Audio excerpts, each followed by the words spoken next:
Ladies and gentlemen, welcome into the Sports Corner here on Tech TV. I am Brandon Moix, and we're going to be bringing you the latest in basketball. And we're going to start out with my guy, Caden Hauser, talking about his team with a little bit of controversy. Jerome Tang has been fired for cause, the head coach at Kansas State. First off, what are your initial thoughts on this decision?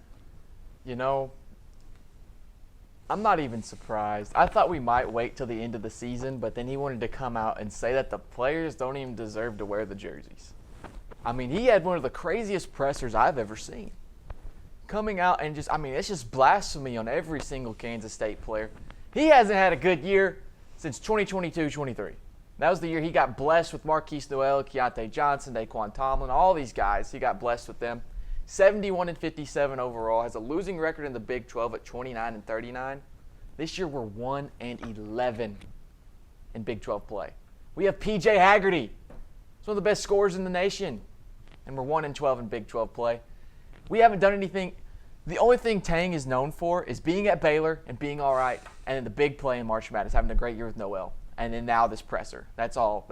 That's all. That's Kansas State basketball summed up in these past 4 years.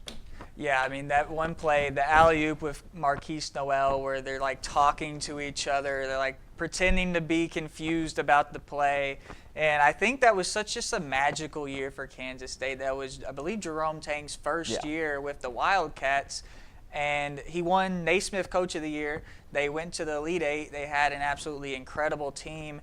And ever since then, I mean, they've just been flirting with 500 overall. And it's been an incredible fall from grace. What do you think has caused that? I feel like it's just a mix. I mean, I feel like we tried to ride that high of that Elite Eight run for too long. Tang was okay as a coach that first year. We had a great group of guys with Noel. I guess our recruiting might have dropped off a little bit because, I mean, you came to Kansas State, Bruce Weber was there. Then they went to Jerome Tang. He had a good group. I thought after that Elite Eight run we would have a good group. Just didn't. I really don't know because, I mean, after that year with the highlight plays we had, with the players we brought in, Keontae Johnson, he was a high prospect after he had some issues at Florida. Glad he got to continue to play basketball, but the program just fell off, and hopefully now we're bringing a new coach. Hopefully we can pick that back up. Yeah, it's been interesting the way that they've gone about the transfer portal. I think that first year that Tang had was really kind of the birth of the transfer portal as what it is today, and I think he did an incredible job of it, bringing Noel and Johnson and a few other guys in the way he did. But since then, it just feels like everyone else has caught up to him, and he hasn't had the same sort of success. But with that, we're going to kick it over to some other teams in the Big 12 because this conference has been absolute chaos ever since conference play started. We had a wild one last night with Houston falling to Iowa State in a late one with Taman Lipsey grabbing a rebound at the end to seal the deal. What do you think about the way this conference is going right now, Caden? They have 4 teams inside of the top 10, 6 that are ranked. Iowa State has 2 huge wins in the last 3 days. They had one on Valentine's Day against Kansas. They had one on the 16th against Houston. They're ranked number 2. They were ranked number 2. It's probably going to drop a little bit now. They are still atop the Big 12. Iowa State's playing really good basketball. BYU has had a big drop. A.J. DeBonsta still leading the nation in points per game at 24. The Big 12, I think, either them or the Big 10, that's the 2 best conferences in basketball for sure. A lot of mix-up. They have 6 ranked teams. I still think there's going to be a lot of movement. Arizona still looks good, and I think a team out of the Big 12 for sure will be in the championship. You know what? That's a good segue into my next question. Who do you think in this conference has the best shot at winning a national title? I think Houston has been favored since the season began. Arizona spent a long period of time ranked number 1 in the country as they were undefeated, but now they're up to 2 losses. It's really interesting. There's a lot of teams that have very good chances. Who do you think is the top dog in your opinion? I want to say Houston because of what they did last year. I love Kelvin Sampson. Kingston Flemings is phenomenal. He is one of the best guards in the nation by far. But Arizona, I still like Arizona. These young guys, I think they're still going to do good. Koa Pete, Braden Burries, they're a dynamic duo. That rest of the roster is still really good too. They have players from top to bottom that can play at a high level. I really like Kansas. Darren Peterson was my pick for Player of the Year and Freshman of the Year coming into this season. But he's had some off-the-court issues. He's also been injured on a minutes restriction. I want to say Kansas. I want to say Houston, but my safest bet would be Arizona. Yeah, Kansas has been super interesting this year. They, of course, have Darren Peterson, who is arguably the most talented player in the country when he is on the floor. But even then, like in their game against Arizona, when he was out, they end up beating the #1 team in the country that was at the time undefeated. Yeah. Of course, Allen Fieldhouse is the toughest place to play in the world. But it's really interesting because Darren Peterson, obviously you watch him, you know that guy's talented, and it doesn't really feel like he's holding the team back. But then at times whenever he's not in the lineup, it can feel like maybe they don't need this guy. And he's late scratches for some of these games too. Like he warms up and they come out with illness. And it's just weird things that come up for Peterson. I think he's just wanting to push to the league. He's looking like he just wants to push to the NBA and kind of get past college. He's kind of disregarding Bill Self, who's one of the best coaches to ever pass through college basketball. And I don't know, he has a little bit of relationship issues there. He kind of has a little bit of a attitude problem, but I think he's trying to mainstream to the NBA, and he's not really worried about winning at the college level. You know, we mentioned BYU, and of course, very recently, Richie Saunders has suffered a season-ending injury, and that's really interesting for them. A.J. DeBansa obviously has already had an extremely large load on offense to carry. He's averaging well over 20 points per game, but now it feels like him and Rob Wright are going to have to carry an even larger load. No one else on that team other than Wright, Saunders, and DeBansa averages over 10 points a game. And it feels like those two guys might be up around 25 or so for the next few games. And they're going to have to be. Rob Wright's been playing really good basketball, so is DeBansa. But, I mean, Richie Saunders going out, he was one of their leaders of the tournament team that they had last year. He's probably one of the more longer-tenured BYU players that they have. He's kind of a leader for these young guys. I mean, of course, he's still going to be there, just not on the court. They still have a really good roster around DeBansa, around Rob Wright. I just think it's going to be hard for them to pull it together, especially they've lost 4 out of their last 6. It's kind of looking like that team's on the downhill. Yeah, they absolutely are, but the Big 12 is not. They've looked incredible all season. Very dangerous conference come March, but we are going to cut it to break, and when we come back, we're going to give our NBA award picks.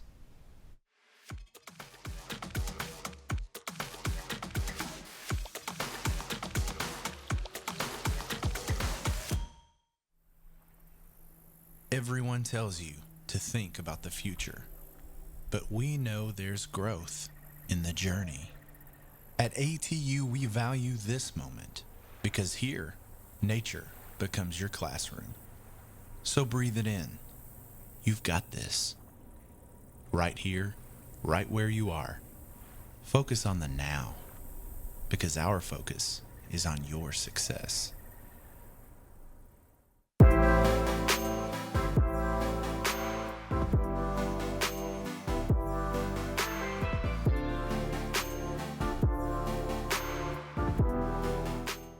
Ladies and gentlemen, welcome back to the Sports Corner. We're going to kick it over to some NBA award predictions. We are just after the All-Star break. The second half of the season is coming this weekend, and we're going to talk about who we think will finish this season with these awards. And we're going to start off with the MVP award, Most Valuable Player. This one's gotten a little interesting the last month or two. Caden, who do you think is going to finish up with this award? With all my heart, with all I love, I want to say Shai. Big Thunder fans, both of us. Shai's coming off an MVP season, and that is why I think he's not going to win it. I think people last year, they thought Jokic should have won. They thought he should have got his 4th MVP. I think people thought he should have picked that up. He didn't. And now voters are gonna be pushing back for Jokic to gain that 4th MVP. I think it's gonna be hard to pick that up. Even though the Nuggets have had a good season without Jokic on the floor, they have a lot better roster now. Peyton Watson looks a lot better. Jamal Murray has had a phenomenal season. Even people like Jalen Pickett are picking up big minutes. And the Thunder, they didn't look good when Shai was out. They had a little rough stretch. We've had a lot of injuries overall, but we'll get into that more later. I just think Jokic, he's averaging a triple-double. That's usual. That's expected of him. Defense isn't there. It's kind of known. Shai has both sides of the ball, and he's averaging 30. But I just think it's going to be a little bit of voters' fatigue just because Shai won last year, and I think they want Jokic back as the head horse. Yeah, this Jokic case has been really interesting because obviously Nikola Jokic is one of, if not the best player in the world when he is on the floor. But something that has never really happened with the Nuggets has happened this year, which is they were pretty good with Jokic off the floor whenever he did miss time. Only played 39 games of, I believe, their 54 so far, and they were just fine with him out. And in the past, I mean, the Nuggets have been absolutely Yes. awful whenever Jokic has been off the floor and even missing games. So I think that's actually going to damper his case. I did pick Shai Gilgeous-Alexander to win MVP before the year started, and I'm going to stick with that bet. I think the Oklahoma City Thunder have gone through a lot of hardship this year. Shai Gilgeous-Alexander, though, has been the head of the snake as always. He is continuing his dominance over the league, averaging nearly 32 points. That 20-point game streak is still intact and looks like he's actually going to get to Wilt's record. But this Thunder team, I mean, Jalen Williams has only played 26 games. Isaiah Hartenstein only 30. There's just been injuries all over the place. I can't remember a single game where this team felt like it was truly healthy. And with all that said, I feel like the Thunder are still the favorites to win the title, and they remain on top of the West. So I think I just have to stick with Shai for MVP. I think a big part of this Nuggets success, like you talked about, has been the acquisition of Jonas Valanciunas. I mean, last year they had no backup center. The Jokic minutes, if they would have, like last year, if they would have had no Jokic for 15 games, it looks terrible out there, especially at the center position. But they have people like Valanciunas picking up those minutes. Peyton Watson has had a phenomenal year. These minutes have been picked up very well by Nuggets players. My buddy Jet's a big Nuggets fan. He's going to be more than happy to hear me say that I think Jokic is going to win MVP. But yeah, just this new Nuggets team, they got Mike Malone out. This is their first year without Malone. They look better. They look all right. Jokic seems like he wants to play basketball. They asked him the other day if he'd rather win an MVP for every season for the rest of his career or have his horses win every race, and he said he'd rather have his horses win every race. It was, you know who asked that question? Who's that? It was DeMarcus Cousins. Oh. It's a very interesting clip if you've ever seen the whole thing. If you haven't, I couldn't recognize recommend. that by the voice. Well, they cut it off right before for a lot of the aggregation posts, but he freaks out and goes like boogie whenever he asks the question. It's really funny. But we'll kick it over to the Defensive Player of the Year award. This one is one of the more interesting cases because a lot of it has to do with games played with that new rule the NBA put in place where you have to play 65 games to get the award. And I think that's absolutely going to come into play with this award, especially with Victor Wembanyama. What do you think, Cade? I think it's a long shot between who the best defender is in the NBA. It's clearly Wemby. I think there's a pretty big gap. He's averaging 2.7 blocks per game and 1 steal. Over 3 stock is pretty insane. I mean, even if you just watch him out there on the floor, if he's not picking up blocks, his shot contest, I mean, of course, he's 7'4" with an insane wingspan. His contests are insane. He's anything in the paint he's getting a contest on. That really hurts teams that try to attack the paint. I think that's why they picked up a lot of wins against the Thunder.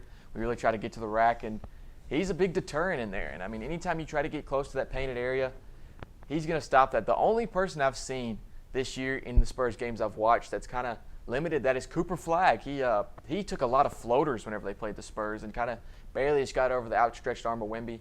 But the next closest player is Chet in the running, and I don't think he's near the defender of Wemby, and I don't think he's going to get the vote. Like you said, it's going to be games played, and Wemby's looking like he's on a race to do that. Yeah, for me, it's just simply a matter of will Victor Wembanyama play the amount of games that are required to win the award, and I do think the competitiveness in Wemby and especially the competitiveness with Chet because those two guys really do not like each other. I think he's going to really push himself to play 65 games and win that award and especially make sure Chet does not win it instead.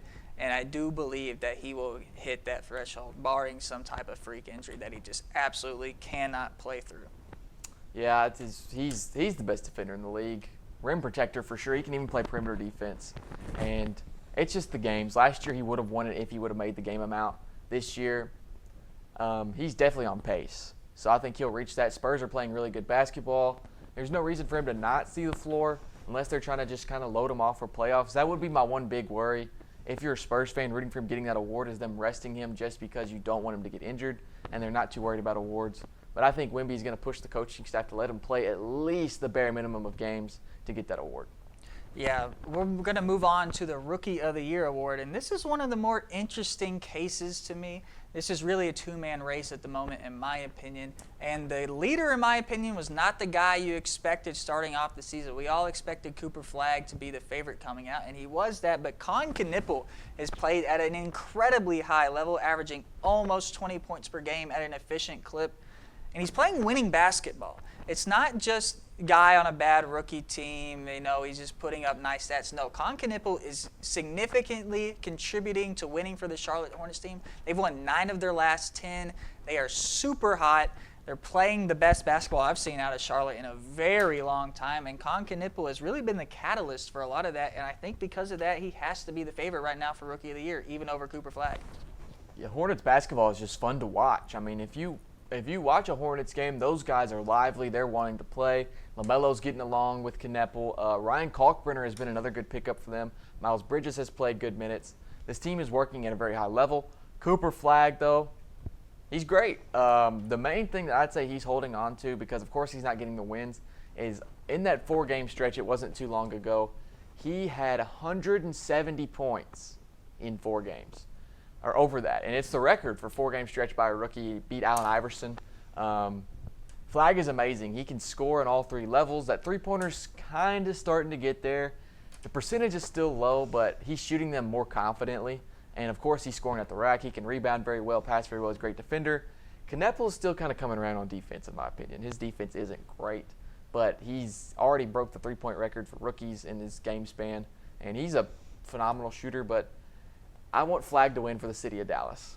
The Flagg situation is really interesting because obviously he was the favorite, like I said, coming into the year. And he's played super well. There's been absolutely nothing about his game that's been even slightly disappointing. And yet we sit here in February and we go, Is he the Rookie of the Year? I don't really think so. And it's really just a testament to the way Con Knippel has played. But more on Cooper Flagg in this Dallas situation, because this is one of the weirder situations we've ever seen in the NBA, I think. They move off of Luka, they bring in AD, and then the AD thing just does not work at all. And now here we are. They've traded AD to Washington, of all places. I mean, what do you think they're doing? The city of Dallas is on the back of Cooper Flagg. That's all they have is Cooper Flagg. They need something. They need this Rookie of the Year. That return package for Anthony Davis was one of the most disgusting things I've seen in my life. If you think about that, they traded Luka Doncic for Chris Middleton, A.J. Johnson, and Marvin Bagley, and 2 firsts. That would sound really good in like 2K17. Yeah. It would sound like such a good trade package. Desmond Bane had a higher trade value than Luka Doncic and Anthony Davis. They got more for him. The Rudy Gobert trade, you just look at these trades across the league, and it's like, why are the Mavericks still getting fleeced? Nico Harrison isn't even there anymore. And I understand AD's hurt, but I would have rather them kept Anthony Davis. I understand they're trying to clear cap, but keep him instead of trading him for Chris Middleton. Yeah, it's just such a bizarre situation. Everything to do with that Dallas situation is honestly terrible right now. It's not much to smile about if you are a Mavericks fan. But, some teams do have something to smile about. We're going to talk about the favorites to win the NBA title. We both picked the Oklahoma City Thunder before the season started. Are you sticking with that pick, Caden? Oh, yeah, I am. And it's not just because of how the Thunder are playing. They're playing great basketball. I think their record is slightly worse now than the Pistons overall percentage-wise. They're 42-14 to the Pistons 40-13. But it's just Thunder basketball hasn't been completely healthy. We touched on that earlier in the show. We haven't seen this full roster, I feel like, since the beginning of the year. Even J-Dub was out then. And even when J-Dub does play, it feels like it's not hitting home like it was last year. Dort had a really bad stretch where some Thunder fans, including myself, wanted him to get dealt at the deadline. And we pick up Jared McCain. Thank you, Sam Presti. I love Jared McCain. And that's a great pickup for us. I think he's going to blossom into a better player here and get back to how he was, regain that confidence. This Thunder team is great, and looking around the association, I just don't see another team that's really going to compete, especially in the East. I don't think the Pistons are there. And other teams in the West, the only team I see potentially having a chance is the Nuggets. All the other teams are kind of just having too much internal issues. Yeah, I'm also going to stick with the Oklahoma City Thunder to win the championship. My confidence has wavered a little bit. I'm not quite as confident as I was to start the year. Now, I was very confident to start the year, to be honest with you, probably a lot more confident than I should have been. But I do think that most of the Thunder struggles can be attributed to injuries. Shai Gilgeous-Alexander very recently got injured and has missed a couple games. We'll see whenever he comes back. Isaiah Hardenstein has missed significant time. Obviously, Jalen Williams missed all that time to start the season and then suffered another injury to his thigh. And, there's a lot of parity right now with the Thunder.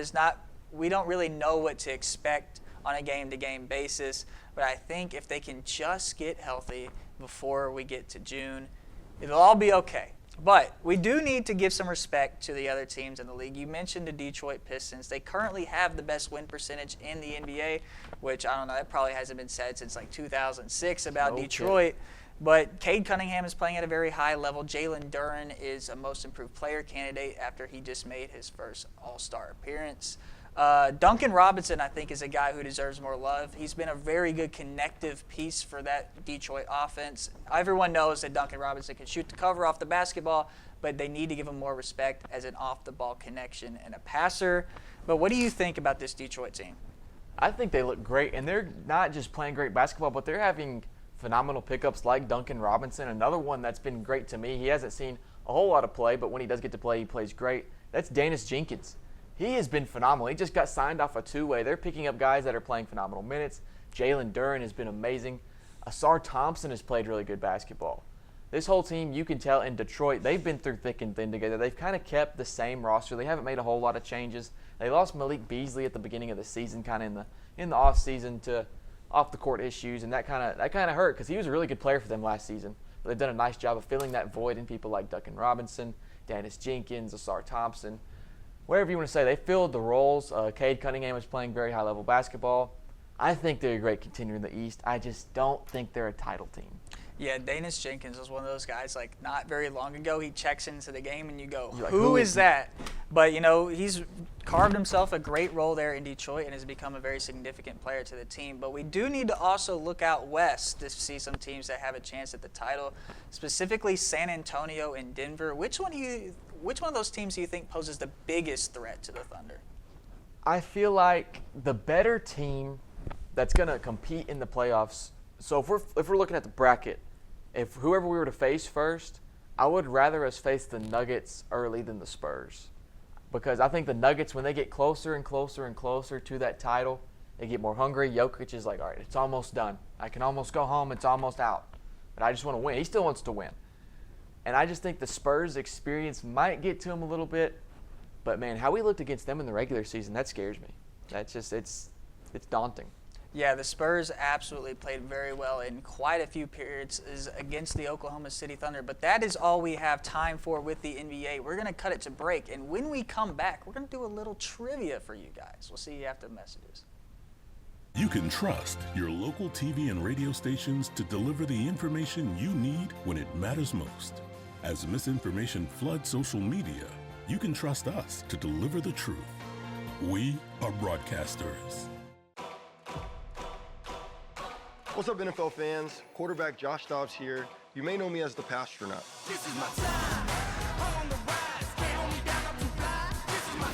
I've always loved space and football. Growing up, some people told me I had to choose. But here's the deal. You can be great at more than one thing, and getting involved in STEM opens up your world to a universe of opportunities in life. Space isn't just for the astronauts. It's for all of us. It's not just for engineers like myself. It's for teachers, students, designers, Mechanics, scientists, and millions of football fans across the world. 3, 2, 1, watch out, here I come. This is my time. I'm on the rise, can't hold me down, I'm too fly. This is my time. Get inspired and get involved today. There are STEM programs and science centers available in your community, so be sure to check out spaceforall.us to learn more and get started. This is my time. After all, there are no limits when there are footprints on the moon. Find your place in space. Space for all.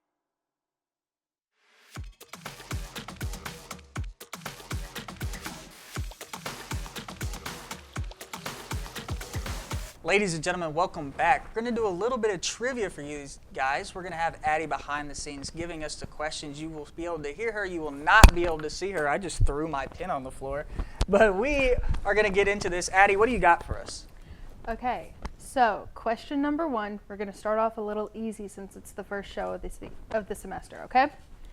What is the name of the NBA trophy awarded to the champions?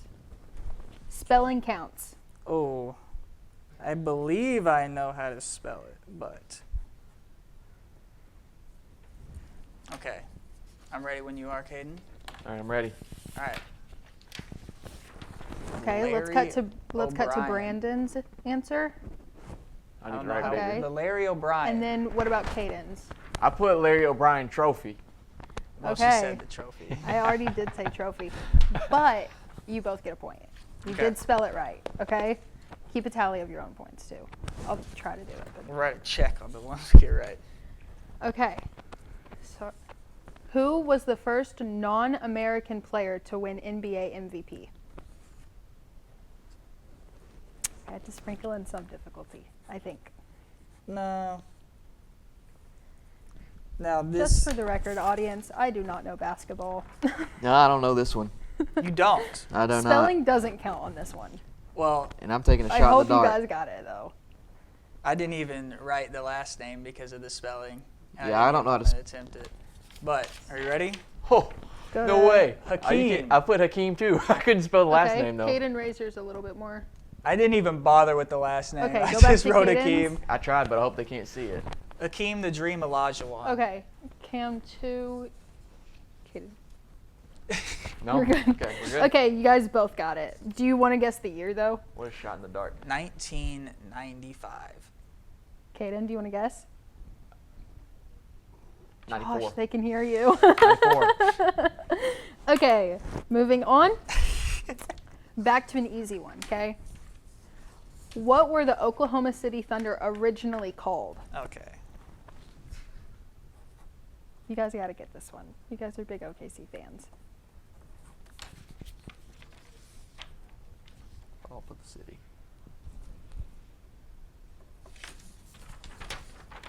Okay, cut to Seattle Brandon. Supersonics. You both got it. And There we spelling is go. right. I would hope so. It wasn't a difficult thing to spell. I know. Okay. Who are the only players to average a triple-double the entire season? We should definitely get this one. Now,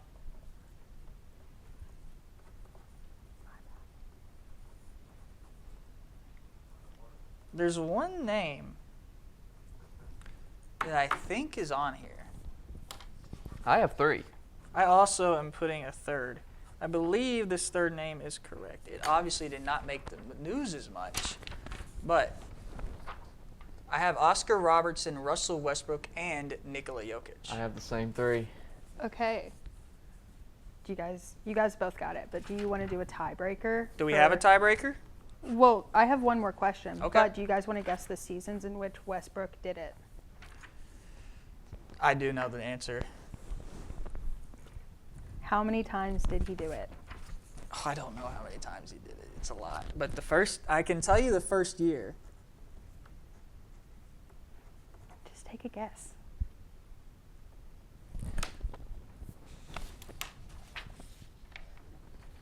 I only have done 2 seasons. Yeah, I know it's more than that. Well, let's do the first season and then the number of seasons. Okay.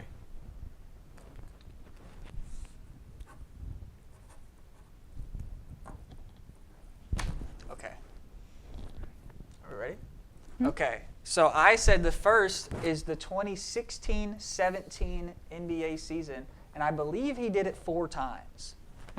I have the 2016-17 season, and the 2017-18, and then the 2018-19. So it's 3 So seasons. 3. Yeah.